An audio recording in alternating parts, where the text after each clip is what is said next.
Hello students. तो हम बालाजी प्रकाशन की जो बुक है 18.3 एक्सरसाइज उसे सोल्व कर रहे हैं। तो उससे पहली वीडियो में हमने क्वेश्चन 10 सोल्व कर दिए हैं। अब क्वेश्चन नंबर 11 से स्टार्ट कर रहे हैं। तो क्वेश्चन नंबर 11 है ये कि एक लंब वृत्तीय बेलन का संपूर्ण पृष्ठ 1540 वर्ग सेंटीमीटर है। तो यदि बेलन की ऊंचाई इसके आधार की त्रिज्या की 4 गुनी है तो बेलन के आधार की त्रिज्या ज्ञात कीजिए। तो हमने मान लिया कि माना आधार की त्रिज्या r सेंटीमीटर और ऊंचाई 4r सेंटीमीटर है। तो उसने दिया है कि संपूर्ण पृष्ठ है 1540 वर्ग सेंटीमीटर। तो संपूर्ण पृष्ठ होता है बेलन का 2 पाई r h plus r।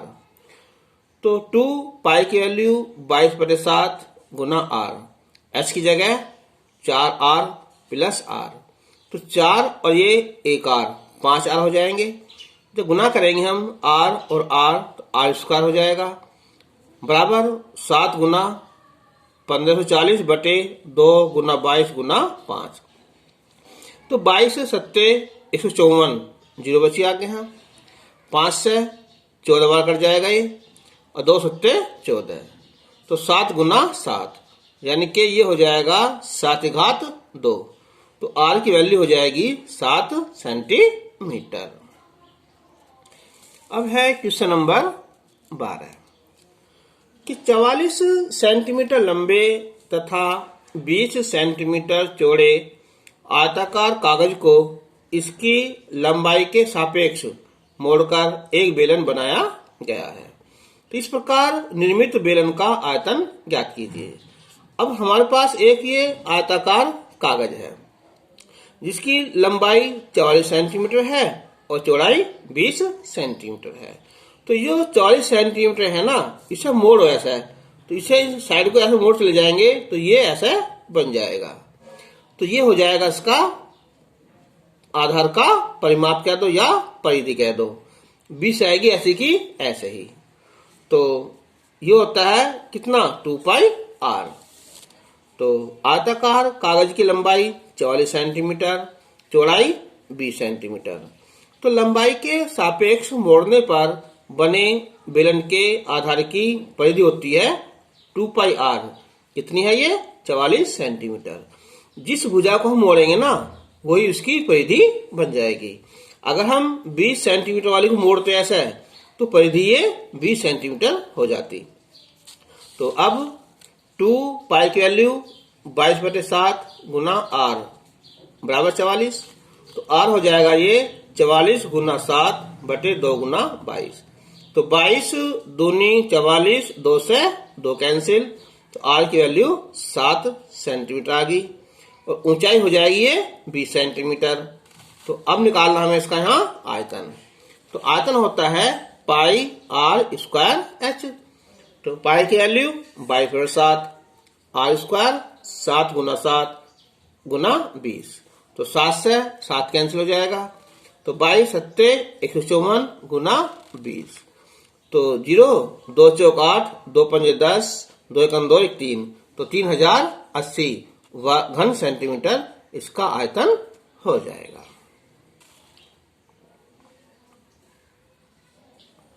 Question number 13 120 centimetre लंबे रोलर का व्यास 84 सेंटीमीटर है। रोलर का मतलब होता है एक तरह मान लो सड़क कूटने वाला होता है ना, ऐसा बेलनाकार गोल पत्थर है ना ऐसा है। ठीक है, या देखा होगा तुमने कि जो होते हैं ना सड़क कूटने वाले, उसका आगे क्या होता है एक बहुत बड़ा ऐसा पहिया बना होता है ना रोलर का। उसका जो व्यास है यह है 84 सेंटीमीटर। और एक मैदान को समतल करने के लिए यह पूरे 500 चक्कर काटता है।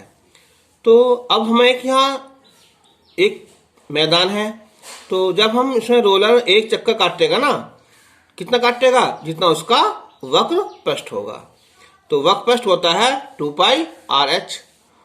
तो रोलर की लंबाई l, देखो l कह दो या h कह दो, बात दोनों की एक है। बस ये है h ऊंचाई होती है, ऐसे ऐसे h कर देंगे तो ये लंबाई बन जाएगी। तो 120 सेंटीमीटर, तो हमने क्या कर दिया, इसे 100 से भाग करके मीटर बना दिए। व्यास है 84 सेंटीमीटर, तो त्रिज्या हो जाएगी इसकी आधी हो जाएगी, इनके 42 सेंटीमीटर। 100 से भाग कर देंगे तो मीटर बन जाएंगे। अब एक चक्कर में रोलर द्वारा घिरा क्षेत्रफल कितना, जितना इसका क्या होगा, वक्र पृष्ठ होगा। और वक्र पृष्ठ होता है 2 पाई आर एच या 2 पाई आर एल। अब चक्कर 500 है तो 500 से गुना कर देंगे हम इसे, तो ये हो जाएगा हमारा 1000। 500 गुना 2 1000। पाई की वैल्यू 22/7 और आर की वैल्यू 42/100 और एल की वैल्यू 120/100। तो एक जीरो तो ये कैंसिल हो जाएगी, बची 2 और एक 3 जीरो, ये पूरा कैंसिल हो जाएगा। 7 6 42 छाया, तो 22 गुना 6 गुना 12 वर्ग मीटर आया। तो अब 45 पैसे प्रति वर्ग मीटर की दर से मैदान को समतल करने में लगी राशि। तो हमें निकालना है इससे कुल कितना खर्च आया, तो गुना कर देंगे। ये 45 पैसे हैं तो 100 से भाग कर देंगे तो ये रुपए बन जाएंगे ना। अब देखो, तो 45 दूनी 90, 9 45 दूनी 90, 9 99, 990 आया। जो जीरो से जीरो कैंसिल होगी, यहाँ बचा 99 गुना 72/10। तो गुना करने पर हमारी ये 712 रुपये 80 पैसे इसका आंसर आ जाएगा। अब यहाँ क्वेश्चन नंबर 14 कि 1.5 सेंटीमीटर व्यास तथा 0.2 सेंटीमीटर मोटाई के कितने सिक्के गलाए जाएं ताकि 10 सेंटीमीटर ऊंचाई और 4.5 सेंटीमीटर व्यास का एक लंबवृत्तीय बेलन बनाया जा सके। तो देखो, अगर हमारे पास 1 रुपया का सिक्का हो ना, उन्हें ऊपर नीचे रखें तो क्या बन जाएंगे, हमारे इस टाइप के बन जाएंगे ना। 1 सिक्का 2 सिक्का 3 सिक्का ना, ऐसा रखते चलाए जाए ना। तो ये कह रहा है कि जो 1 सिक्का है उसकी तो व्यास 1.5 है और मोटाई, तो ये मोटाई है ना, ये काम करेगा किसका, हमारा ऊंचाई का, ये वाला। तो जब भी संख्या बूझे ना तो हमेशा क्या करना, उसे भाग करनी है। तो सिक्कों की संख्या, सिक्कों की संख्या आ जाएगी हमारी। तो जब भी हमें संख्या निकालनी हो ना तो हमेशा क्या करना, उसे भाग करना है। तो हमें निकालनी है सिक्कों की संख्या। तो बेलन का आयतन हो जाएगा टोटल और एक सिक्के का आयतन हो जाएगा। तो बेलन का आयतन पाई स्क्वायर एच और सिक्का है वो भी छोटा सा एक बेलन है, पाई स्क्वायर एच। तो पाई से पाई कैंसिल, और उसकी जो त्रिज्या है ना वो 4.5 से आधी कर देंगे ना। तो गुना 4.5/2 और उसकी ऊंचाई है वो 10 सेंटीमीटर है। सिक्के का है 1.5 सेंटीमीटर व्यास था उसका, आधा कर देंगे त्रिज्या हो जाएगी। ठीक है, 2 से 2 2 से 2 कैंसिल हो जाएगा। तो 4.5 गुना 4.5/1.5 गुना 1.5 गुना 10/0.2, तो ये हो जाएगा 3 बार कट जाएगा, ये भी 3 बार कट जाएगा। अच्छा, इसका पॉइंट हटाने के लिए क्या करेंगे, हम 1 जीरो और बढ़ा देंगे तो 100 हो जाएगा, ये 2 हो जाएगा। तो 50 बार कट जाएगा ये, तो 50 गुना 9 यानी कि 450 सिक्के बन जाएंगे इसमें। क्वेश्चन नंबर 15 कि 20 सेंटीमीटर लंबा लोहे के एक पाइप का भारी व्यास है 25 सेंटीमीटर और पाइप की जो मोटाई है वो है 1 सेंटीमीटर। तो पाइप का संपूर्ण पृष्ठ ज्ञात कीजिए। तो देखो, भारी व्यास भी है मोटाई भी है, तो क्या हो जाएगा, ये खोखला पाइप हो जाएगा, यानी कि खोखले बेलन का संपूर्ण पृष्ठ। तो याद रखना इसे कि खोखले बेलन का संपूर्ण पृष्ठ का सूत्र होता है 2 पाई R1 + R2 और H + R1 - R2। R1 क्या होती है, हमारी भारी की त्रिज्या होती है और R2 अंदर वाली त्रिज्या होती है। तो इसकी जो लंबाई है वो तो हमारी यहाँ 20 सेंटीमीटर है। अब जो इसका भार का व्यास है ये वाला टोटल वो 25 सेंटीमीटर है, तो क्या हो जाएगी त्रिज्या उसकी यहाँ आधी कर देंगे तो R1 हो जाएगी 25/2 सेंटीमीटर। ठीक है, ये वाली मोटाई एक कम कर देंगे इससे तो क्या निकल जाएगी हमारे यहाँ अंदर की त्रिज्या निकल जाएगी। तो R1 तो 25/2 होगा, मोटाई है 1 सेंटीमीटर। R2 हो जाएगी यहाँ एक कम कर देंगे तो 2 1 2, 25 में 2 गए 23/2 सेंटीमीटर। तो L बराबर है 20 सेंटीमीटर। तो पाइप का संपूर्ण प्रस्थ 2 पाई R1 plus R2 H plus R1 minus R2। तो 2 पाई R1 कितना 25/2, R2 23/2, H 20, R1 25/2 माइनस 23/2। तो लघुत्तम दोनों को 2 है ही, तो 25 और 23 48/2। ये 25 में से 23 गए 2 तो बटे 2 1 आ जाएगा, तो 20 और 1 21 हो जाएंगे, 2 से 2 कट जाएगा, 48 पाई गुना 21। अब हम इसकी पाई की रख दो वैल्यू 22/7 गुना 21, 7 के 21, तो 48 गुना 22 गुना 3 इनकी गुना करेंगे ना हम, तो ये आ जाएगी 3168 वर्ग सेंटीमीटर आ जाएगा। अब है क्वेश्चन नंबर 16। यदि एक बेलनाकार बर्तन के व्यास में 5% की कमी हो जाए तो इसकी लंबाई में कितने प्रतिशत की वृद्धि होगी यदि इसके आयतन में कोई परिवर्तन नहीं होता है। तो ये मान लो कि जैसे हमारा कोई एक क्या हमारा एक ये पाइप मान लो या एक बेलनाकार बर्तन है, जो इसका व्यास है थोड़ा कम कर देंगे ना, इतना थोड़ा कम होगा तो, लेकिन कह रहा है कि आयतन बराबर होना चाहिए, तो क्या होगा हमें इसकी लंबाई ज्यादा आ जाएगी। यहाँ दोनों का आयतन आपस में बराबर कर देंगे। ये मान लो इसकी लंबाई अब L है और इसकी लंबाई हो जाएगी यहाँ L1। तो देखो यहाँ कि माना बेलनाकार बर्तन की त्रिज्या R होगी और लंबाई L होगी, तो आयतन होता है पाई R² L हो गया। अब जो नया व्यास है, जब त्रिज्या तो R है तो व्यास कितना हो जाएगा, हाँ 2R हो जाएगा, दुगना हो जाएगा, तो कितना होगा यहाँ 2R माइनस 5%, तो 5% का मतलब क्या हुआ 5/100 गुना व्यास 2R। तो देखो 5 दूनी 10, 0 कट जाएगी एक, तो R/10 आया। ठीक है, तो 10 दूनी 20, 20 R में से R गया, 19 R/10, तो नया व्यास हो जाएगा ये वाला। तो नई त्रिज्या कितनी हो जाएगी वहां इसकी आधी कर देंगे तो 2 में जाएगा, तो ये हो जाएगा 19/20 R हो जाएगा।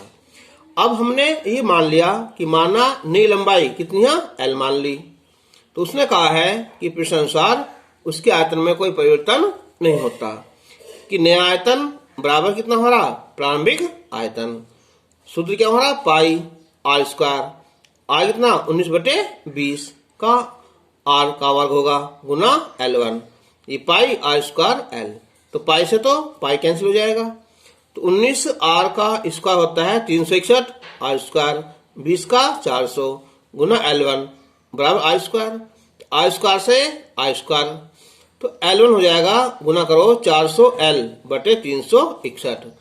अब नई लंबाई ये आ जाएगी, तो कितनी वृद्धि हुई, पहले तो L ही, अब ये हो जाएगी, तो अब नई वाली में से पुरानी वाली घटाएंगे, तो 400/361 L है ना, माइनस L कर देंगे, तो ये हो जाएगा 361 L, 400 में से गए तो ये बचेंगे कितने हमारे 39/361 है ना, तो 39/361 L। तो परसेंट वृद्धि क्या होती है, वृद्धि बटे प्रारंभिक लंबाई गुना 100, तो वृद्धि तुम्हारी होगी 39 L/361, प्रारंभिक कितनी है L है गुना 100, तो L से L कैंसिल, तो 39 गुना 100 3900/361 ना, इसे भाग कर देख लेना, इसका आंसर आ जाएगा। अब है क्वेश्चन नंबर 17। लोहे के एक ठोस आयताकार बक्से की विमाएं 4.4 सेंटीमीटर। अच्छा, इसमें बुक में गलत है, ये मीटर है ना, और जो ये 2.6 ये भी मीटर है और 1 मीटर है, तो आयताकार जो बक्सा है उसकी विमाएं ये वाली हो जाएंगे ना। क्या होता है आयताकार बक्सा, ये वाला है ना, ये मान लो है ना, ये वाला। तो इसकी जो ये 4.4 हो जाएगी, ये 2.6 हो जाएगी और ये 1 हो जाएगी। तो अब हमें इसे पिघलाकर हमें क्या बनाना है, क्या पाइप बनाना। पाइप कैसा, खोखला पाइप है ना। इसकी लंबाई पूछ रहा है। अब इसकी जो अंदर त्रिज्या है वो 30 सेंटीमीटर है, अब मोटाई ये 5 सेंटीमीटर है।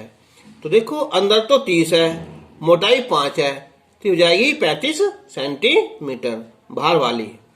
तो L है 4.4 मीटर है, तो गुना कर लो 100 से, तो होगा 440 सेंटीमीटर। जो चौड़ाई है 2.6, गुना कर लो 100 से, 260 सेंटीमीटर। और जो इसकी ऊंचाई है वो 1 मीटर यानी कि 100 सेंटीमीटर। तो सब चीज सेंटीमीटर में हो गई। अब जो हमारा पाइप है, इसकी जो अंदर त्रिज्या है वो है 30 सेंटीमीटर, ये वाली।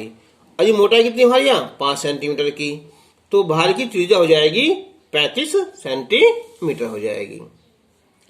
अब खोखले पाइप का आयतन बराबर क्या होगा, ठोस का आयतन। तो जो पाइप है खोखला, इसका सूत्र होता है पाई R1 स्क्वायर L में से पाई R2 स्क्वायर L घटा देंगे बराबर LBH। तो अब यहाँ से पाई L कॉमन निकाल लेंगे, तो बचा R1 square minus R2 square, जो होता है R1 प्लस R2 और R1 माइनस R2 हो जाएगा।